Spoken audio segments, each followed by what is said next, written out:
Hello, friends, and welcome back to our continuation of the work with the 6 stages of discipleship. Now, the segue for us here from program, I think it's program 15, and we're heading into program 16, yes. It's a little segue.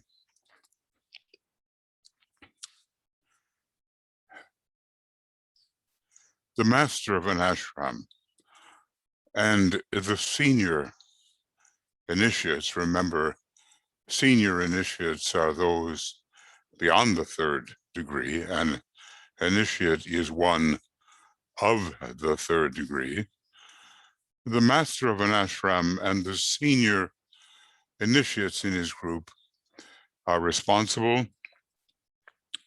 for the relation between Shambhala and hierarchy. And remember that there is established a very conscious relation with the monad at the 4th initiation. That doesn't mean that one's center of consciousness is focused on the monadic plane, but still at that point, the influence of the monad is deeply recognized and considered. Accepted disciples and the lesser initiates are responsible for the relation between the hierarchy and humanity.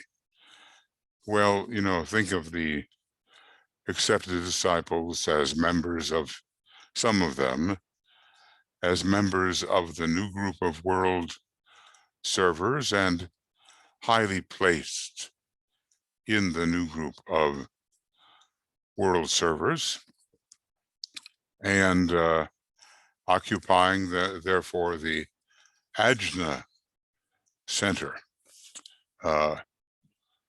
of the new group of world servers. Hierarchy is the heart, and humanity, from certain perspectives, is the throat.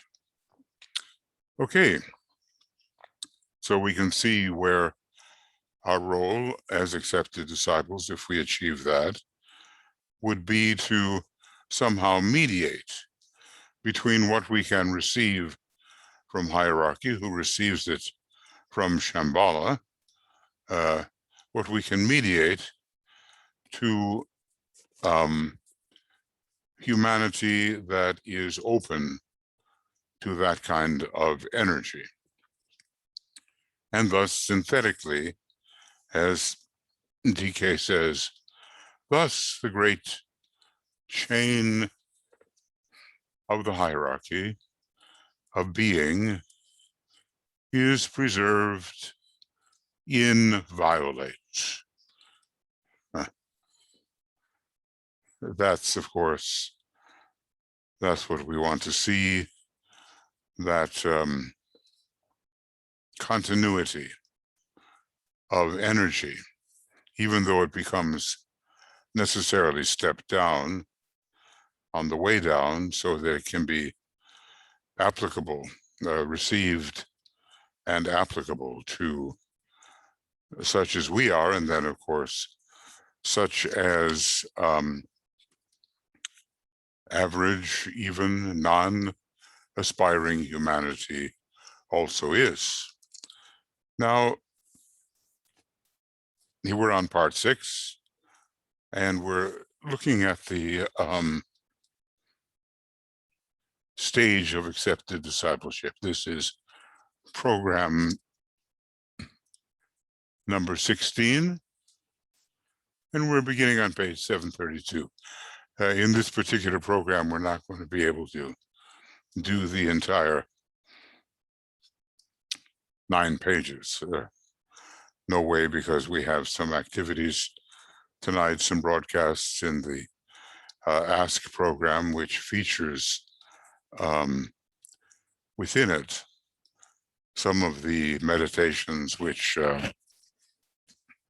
Master DK said to do once a week.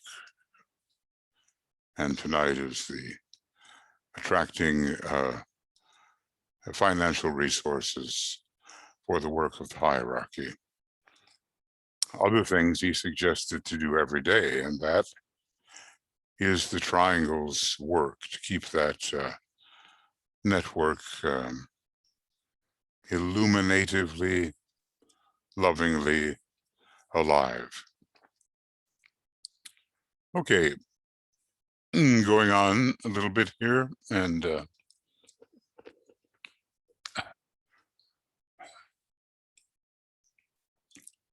it is not my intention in this short series of instructions to deal with the stage of accepted discipleship. Much has been written about this stage. I've covered every practical angle in my many books. Maybe there are other angles that have not been covered, but the practical ones, yes. And there is nothing to be gained by duplication, except in another sense, there is something to be gained by judicious, well-placed repetition. Okay.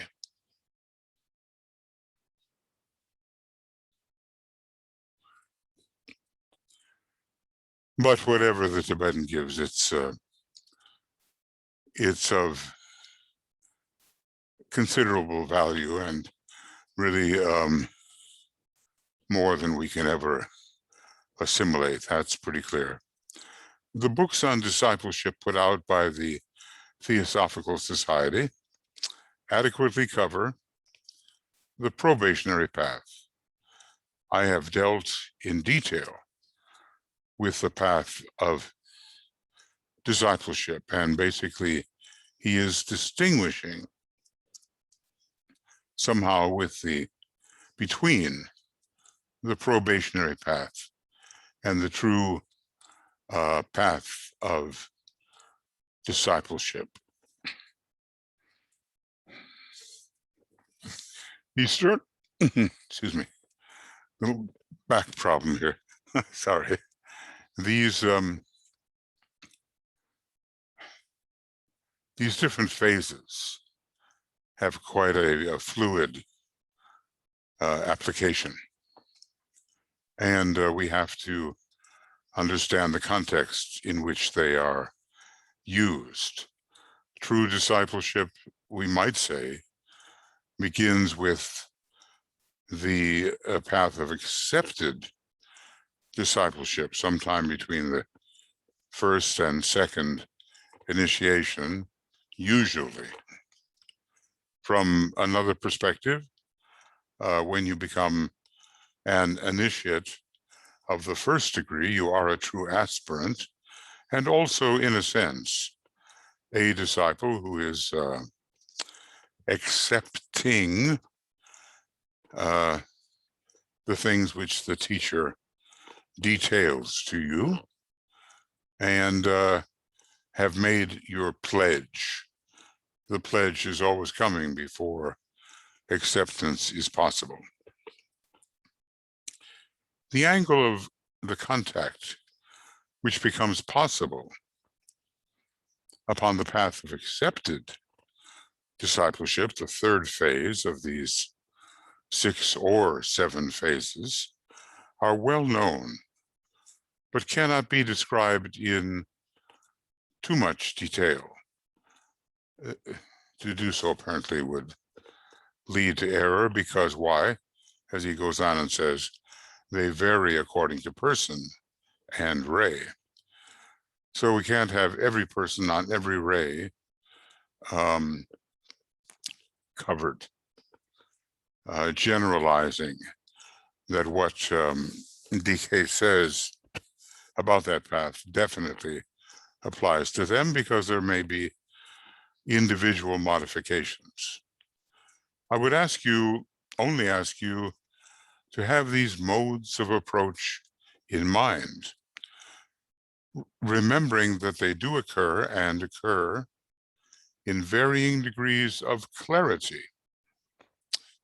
and at various stages upon the path.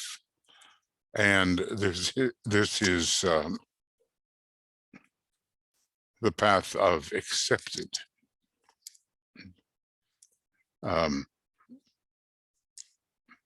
accepted discipleship. Okay.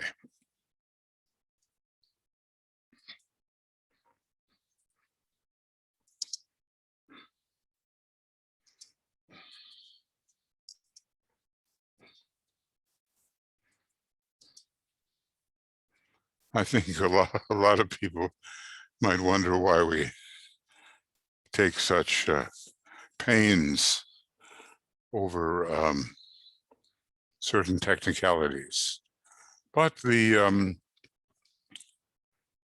technicalities of the occult path, they are, in the last analysis, important for real clarity of understanding. So he's mentioned these in various places, I think, and now we're going more into detail. We have the possibility of a dream experience, number one, a symbolic teaching, number two. These are, we might say, modes of approach, right? The thought form of a master.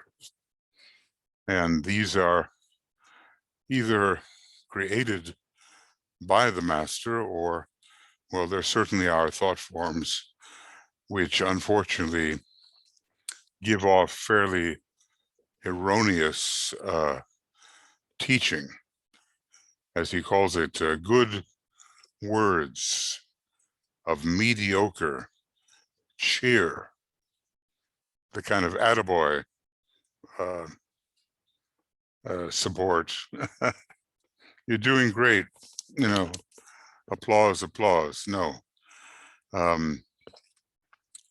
If a thought form of a master or the apparent presence of a master starts talking like that, well, you have to discount it as merely a form created by wishful thinking. Then, of course, number four, a direct contact with the master in meditation. And that has to be different from the thought form itself. And then, because, I mean, for him to take the time to do that, you know, it's not that we are so necessarily worthy of a lot of the master's attention at first. And then an interview in the master's ashram. Roberto Assagioli was not only a accepted disciple, he was an initiated disciple. And yet the Tibetan had to remind him of a very important and detailed interview that he had apparently during the hours of sleep with his master, Master K.H. He was helping the Tibetan, of course, but his true master was Master Kutumi. And apparently, Dr. Assagioli had forgotten the interview, or at least the deep substance of the interview, which seemed to indicate the way towards becoming a true world savior and taking the fourth degree. So you can see how important the substance was. And you can also see that even very high disciples, who are also initiates, as he was, can forget.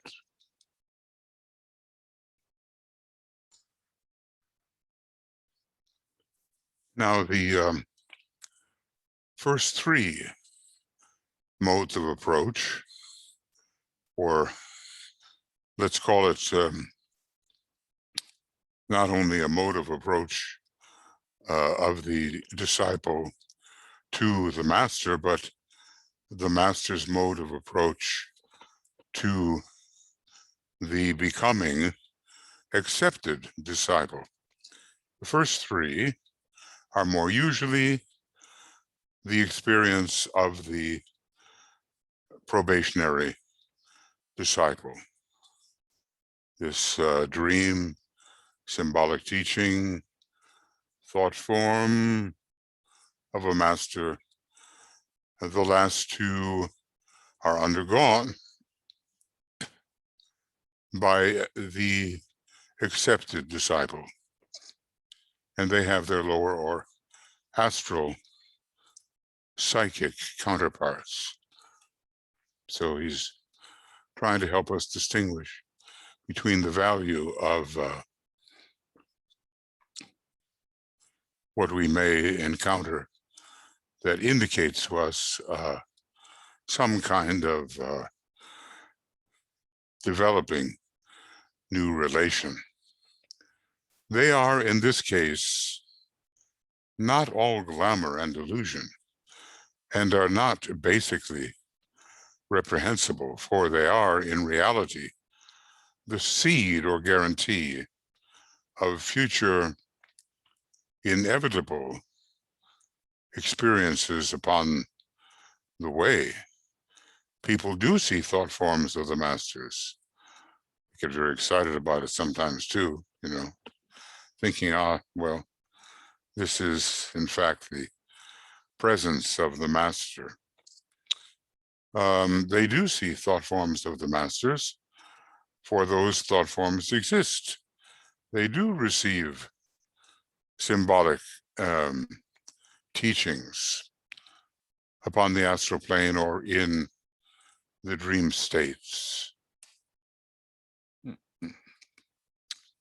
Beginners and the inexperienced are then apt to do one of two things: overestimate the experience and believe it to indicate a high spiritual development, and they begin to lean upon the experience and to substitute this astral happening for the future reality, or they dismiss it as lower psychism, forgetting that so-called lower psychism is only when the interpretation and the use of the experience is at fault.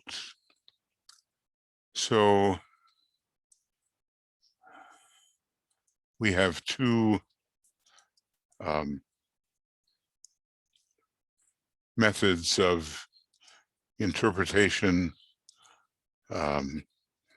possible to us, both of which lead to error. It is the task of the accepted disciple to aid in the interpreting, to indicate direction, and to point out the significance of the experience to the neophyte. So this is definite teaching work that the more experienced disciple who has been through this and who is accepted owes, in a way, to those who are up and coming. I mean, it's difficult to get an accurate sober assessment of what has really happening, and to substitute that happening for the real thing in the future, that is a self-gratifying response. So let's be cautious in this area. Workers in the spiritual field should bear this carefully in mind and remember that as the result of the war, Second World War, of tension and of aspiration towards the New Age, these dreams and visions, these episodes of symbolic teaching, these contacts with thought forms will steadily increase and are indicative of growth and expansion. See, he's taking the first three, which are, I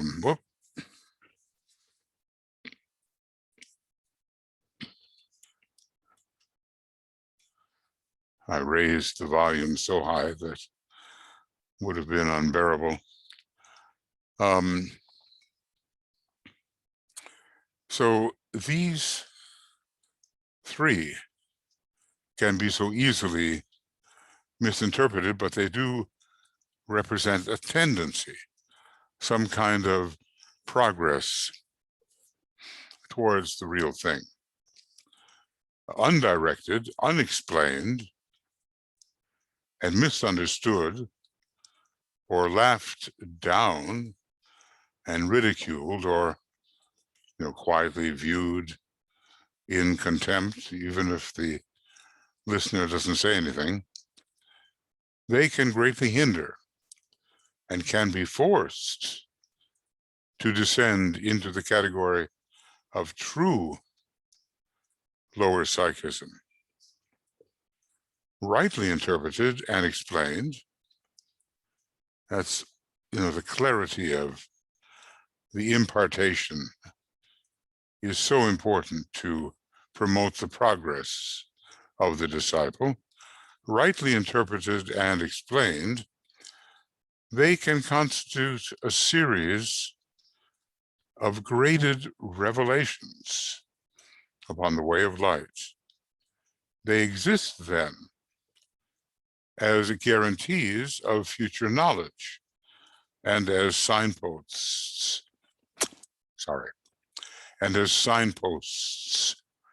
of a relative achievement, but they are not the reality when astrally focused. I guess when the mind is not sufficiently involved and the full faculties are not present. So let's be on the lookout within ourselves for these guarantees of future knowledge and these indicators, these signposts of a relative achievement.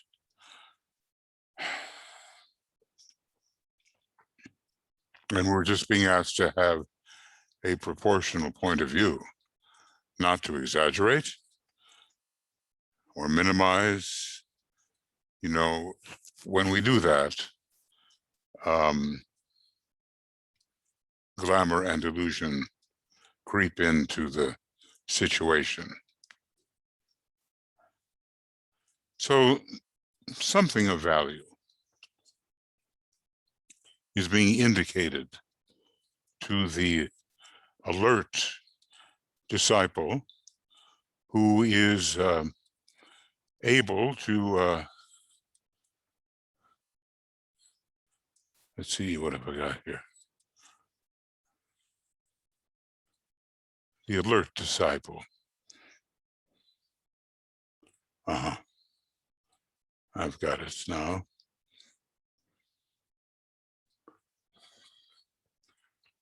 who is able to, either using the words of the Tibetan who does explain these things, or the words of someone who has gone through the process, like another accepted disciple,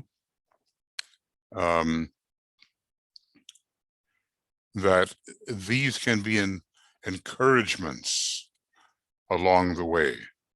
We just waste our time if we exaggerate the value of our spiritual, so-called, mostly astral, experiences.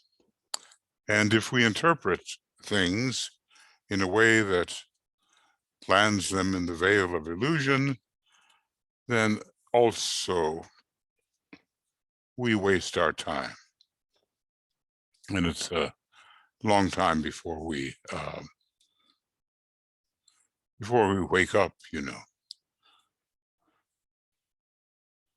Let's see, what have I got here? Okay. We wake up sadder but wiser. We wake up realizing that we had thought something about ourselves which flattered our personality or impressed others with our so-called attainments, all to what end? No good end at all. I am reminded, you know, I've had a little bit of experience in all this, and I've met a number of people who swear up and down that they are a first-ray monad.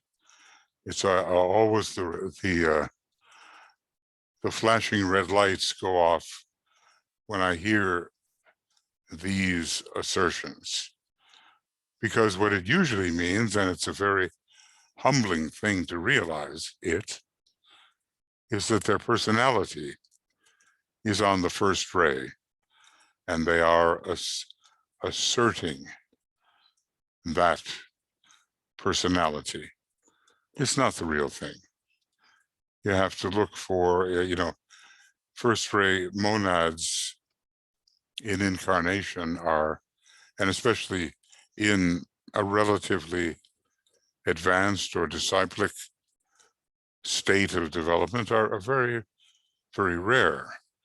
First of all, there are fewer of them, and second of all, the bulk of them were individualized relatively later in the process. We might say in Atlantean days. So they have not had a chance to develop those particular monadic potentials, but it's all people being in a hurry and wanting to ambitiously advance.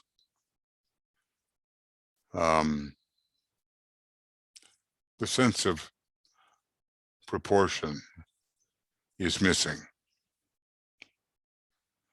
An adjusted sense of right proportion.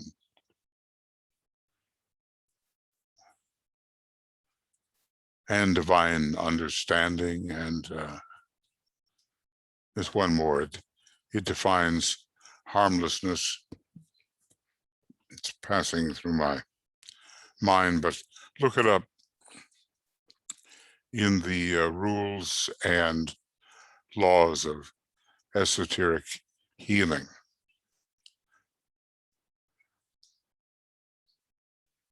Yes, a completed point of view.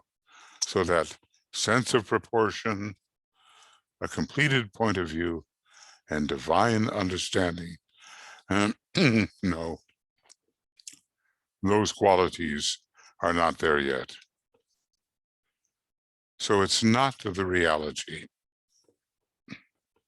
when it is astrally focused. But as Master Kutumi has said, we are told,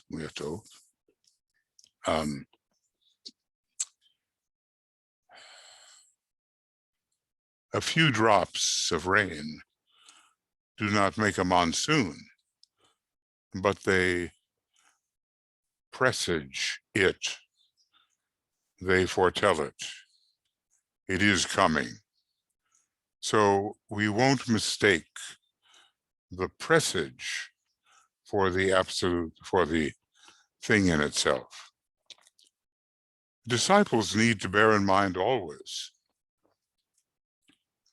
that they grow by the answering of their own questions. I guess this is what it means to, as in white magic, inquire the way, the very first responsibility of the disciple on his way to eventually become an adept. They grow by the answering of their own questions. The task of the master is not to answer questions, which, given a little time and thought, the disciple could answer himself. I mean, we are taught how to become masters by learning some degree of mastery. So it goes back to the Buddha then, rely upon yourself. Back to his last sermon, rely upon yourself. Finally, but the task of the master is to suggest or throw into the disciple's mind the type of question which warrants his thought, and then to stimulate his abstract mind, interesting, so that he can successfully find the answer. That comes first, and you will recognize that stimulation of the abstract mind as related to the building of the antakarana, the inner organ, the rainbow bridge. This is, in a way, the first stop upon the projected path of antakarana building. And it may be that at our present stage of development, we never really reach the Buddhic permanent atom, or we never reach the atmic permanent atom, being on levels even beyond that which on which the master usually functions, but we can come on rapport with them if we learn how to project the antakarana. So we will emphasize this. Now, it's obvious, this idea that we have to rely upon ourselves. I guess it's obvious, but the master does not want to produce a bunch of dependents. Now, maybe in the past, family relationships involving the master and you and me have been that of a dependent upon the master. But more and more, we find that it will be possible to have some degree of confident self-reliance, at least the willingness to experiment concerning our self-reliance. Of course, when you really look at what self-reliance can finally mean, The Buddha says, rely upon yourselves. Well, who is that self? That's not only the personality self. It is something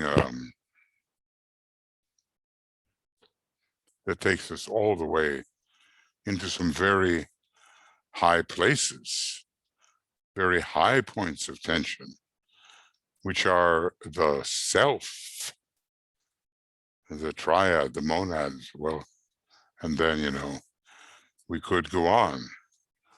So let us recognize a certain degree of a demanded independence as we tread this path. We're not here only to quote chapter and verse.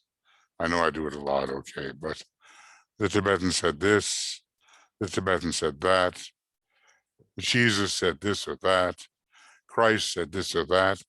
Yes, these are very important things, but how much, asks the Tibetan, have we climbed the mountain of vision by ourselves?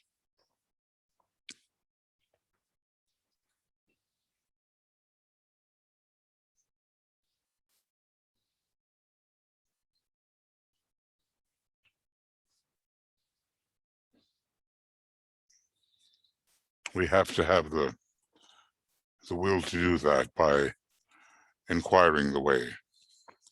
You can see, therefore, says the Tibetan, how important the entire problem of questions can be. Mercury, right? The questioning planet, and how in a master's ashram or group, the responsiveness of the membership to the questions, registered either by the individual disciple or by the group as a whole, and the answering of these questions has a conditioning effect upon the group.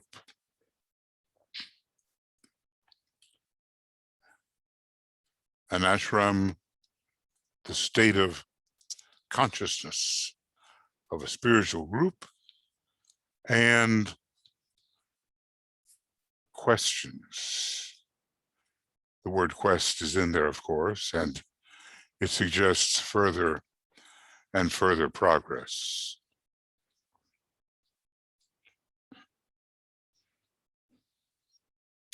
And he's also told us that the ashram is not a place for long, silent meditations and so forth, but often to discuss the important aspects of the spiritual life, and I suppose to have points of view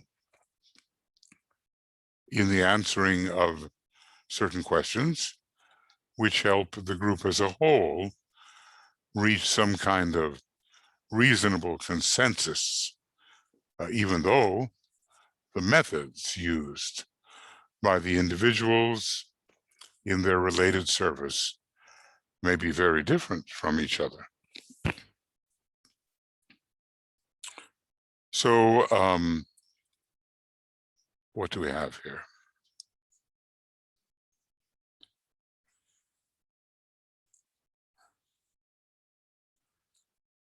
So our responsiveness, if we are members of the Master's Ashram, is tested out, and the group is affected by how we respond. It is here that the Master's particular work comes in, the arousing of the ashram to the asking of those questions, which will lead to revelation, because not all questions are worthy and profitable in that sense. A master has always two things to bear in mind: the group condition, which is dependent upon the aggregated vibration or note of all the members of the ashram, insofar as they work together. And secondly, the period in which the group is functioning.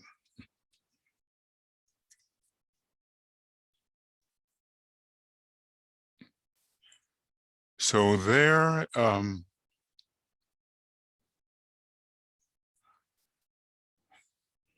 is a master's duty, and especially here, it is the master's particular work, which comes in this way, the arousing of the ashram to the asking of those questions which will lead to revelation. Now, let's pause for a moment. Do you have any sense of questions that may have been thrown into your mind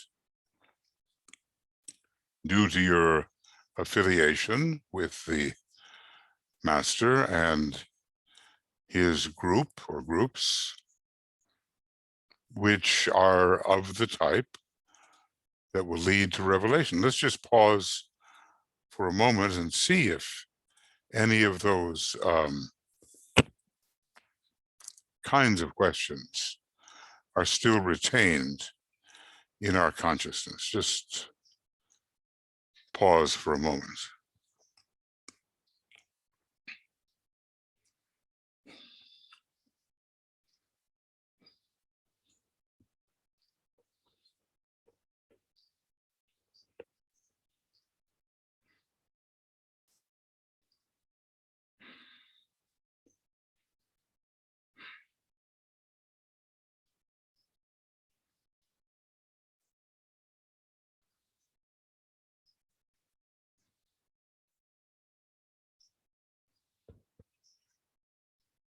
Well, maybe it will take a little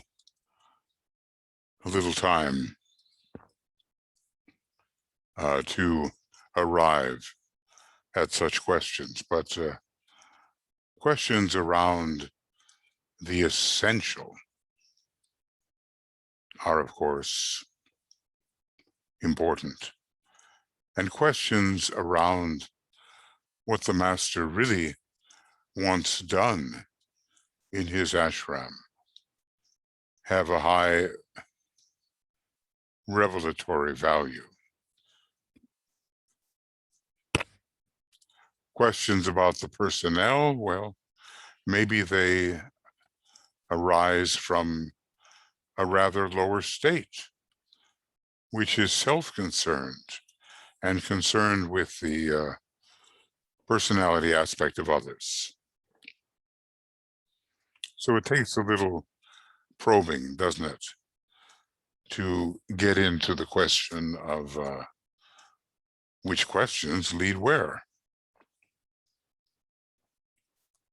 Actually, little piece of history, personal history here. I once had a occult bookstore called the Question Shop. I don't know these days why I chose that. It was a long time ago. But it was all about probing ever more deeply into the possibilities of revelation.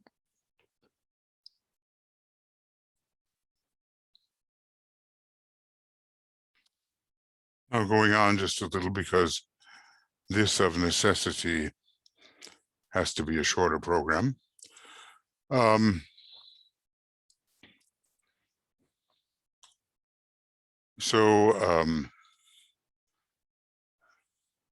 group condition, that's what the master pays attention to. And he tells us, you are of interest to me according to your effect upon the group, and the period in which the group is functioning, because not all periods of history demand the same type of response from the ashram.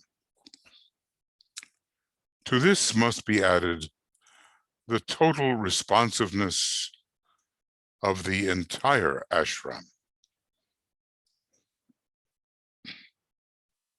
Let's take a look at that.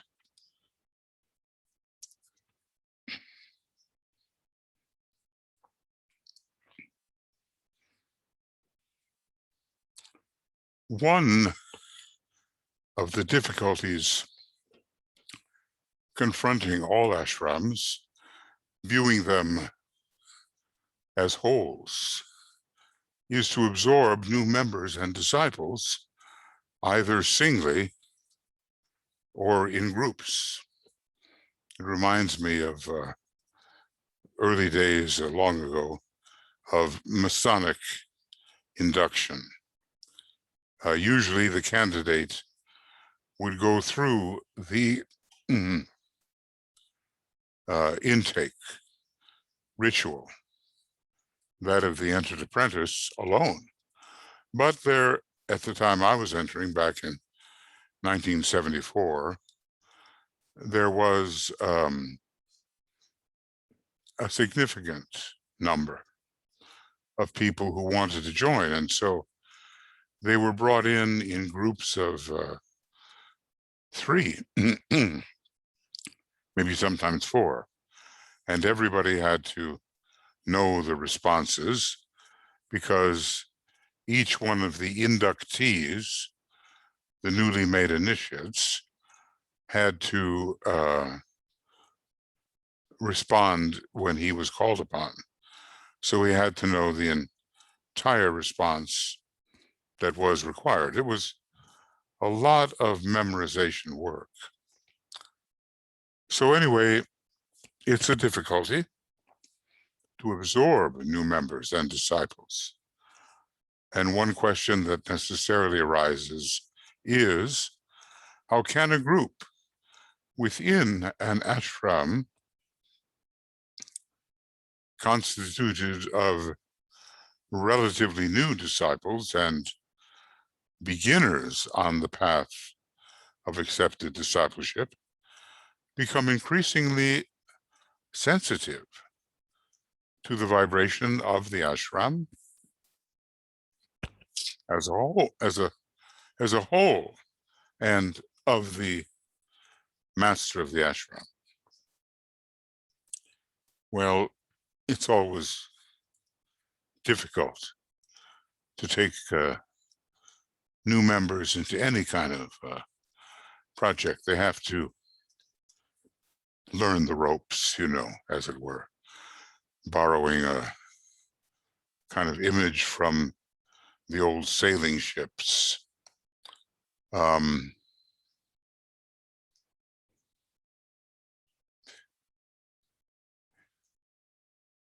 Because disturbance can occur.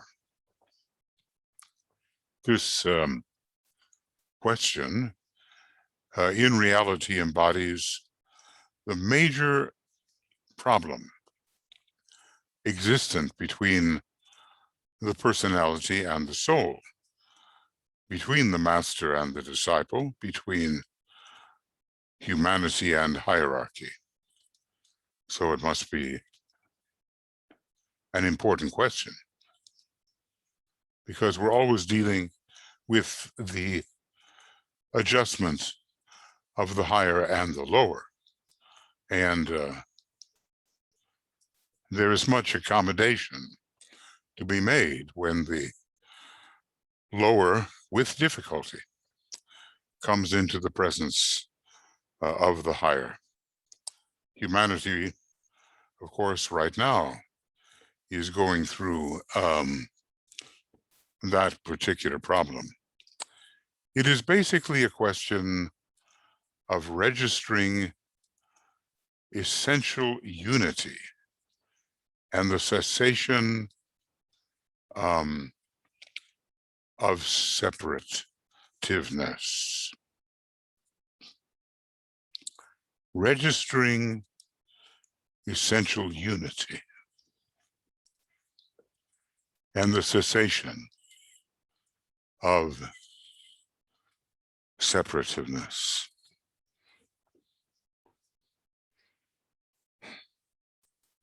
Because, you know, the discriminating mind is so active in so many disciples, separating this from that, where no basic or essential separation actually does exist.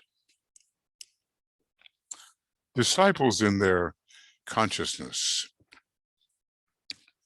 have to learn to avoid differentiating between aspects of the ashram, inner and outer, and between the few ashramic members whom they may know and the vast number who remain unknown to them. But, you know, we have the habit of this discriminating concrete mind, and we sort of drag it with us even when we're standing on the periphery as a newly accepted disciple in the ashram. An ashram is one group or band of disciples, initiates of various degrees, world disciples, usually considered of the third degree or beyond, and neophytes at the very beginning of the way of discipleship. And this way of discipleship we're learning here is really the way of accepted discipleship. Disciples must not think in terms of different ashrams, but in terms of the ashram as a whole, the great ashram, which is directed by Sanat Kumara. It is his group in a way, and of it, the Christ is, well, he is the head and the heart in a certain way, and beyond it stands the great king. I realize my picture has taken an odd turn up here, and I'm in the shadow, and out of the shadow has to do with light coming into the big windows of the temple. So we have to set the usual tendencies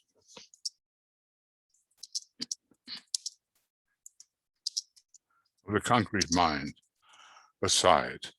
Now that can be very difficult for some types of very mentally focused aspirants and newly inducted disciples. We always have to watch out that the thing in which we are best in may be the very cause of glamour and illusion. We sometimes begin to pride ourselves on certain accomplishments only to discover we invest ourselves so thoroughly in a limited mode of approach, however useful in other ways, that we become trapped and cannot fully appreciate the secondary factor of unity, which must guide the ashram. Okay. So differentiation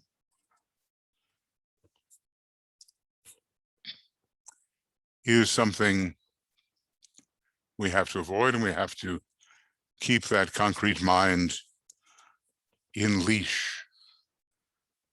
Remember, the new esoteric schools exist because the concrete mind in so many people is too well developed, too prominent, the astral body too unstable, the physical etheric body too weak. The new esoteric schools are meant to solve that particular condition. And who among us is to say that we don't need that solution? It's one band or group of disciples of a number of different strata, all the way from initiates of high degree to those who are just entering. Disciples must not think in terms of different ashrams, but in terms of the ashram as a whole. And that is a second ray kind of consideration of what the ashram really is. Well, we're getting there, folks. As I said, I can't have a long program this time because other programs are coming up. The key to this realization, little as you may think it, is intensity. Okay, this is a new occult fact that he is introducing. Intensity, or working from a point of tension, brings in the flood tide of revelation. And it is then possible for a disciple to learn in one short day what might otherwise take years, months, or even years to learn. Tension, when focused rightly, is a great releasing power. So many disciples focus tension wrongly and release energy in the wrong direction. And, if I might so inadequately express it, from the wrong location. I mean, there are chakras in our system with which people such as ourselves must not have too much to do. We cannot focus on them as if they are the center of our life. Right tension is brought about by first by correct orientation, and this necessitates a true sense of values and freedom from those minor preoccupations which produce extension instead of tension.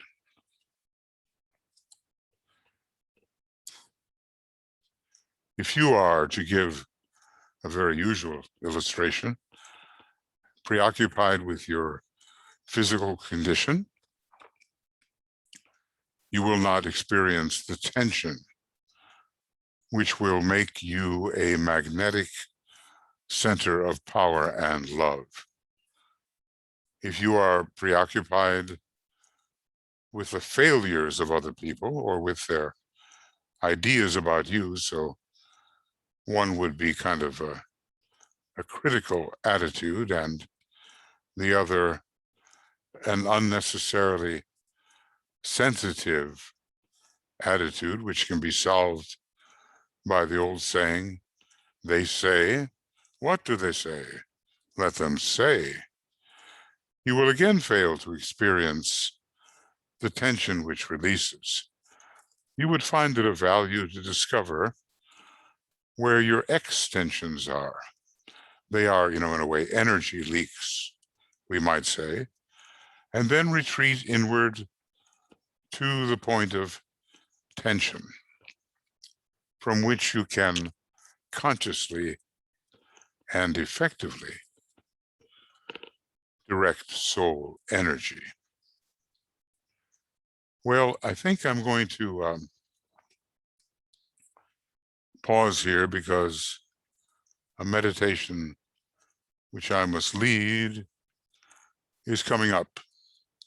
So we're on really page 735. And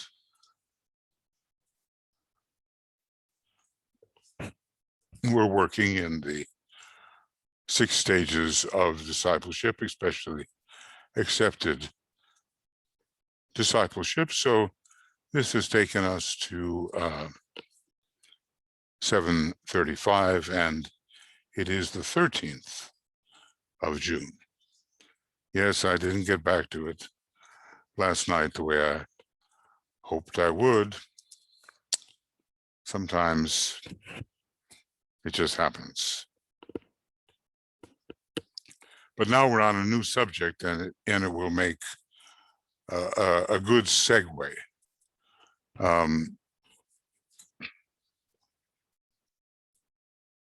This question of intensity.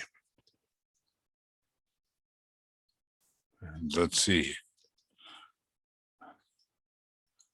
The question of intensity and the flood tide of revelation. Okay.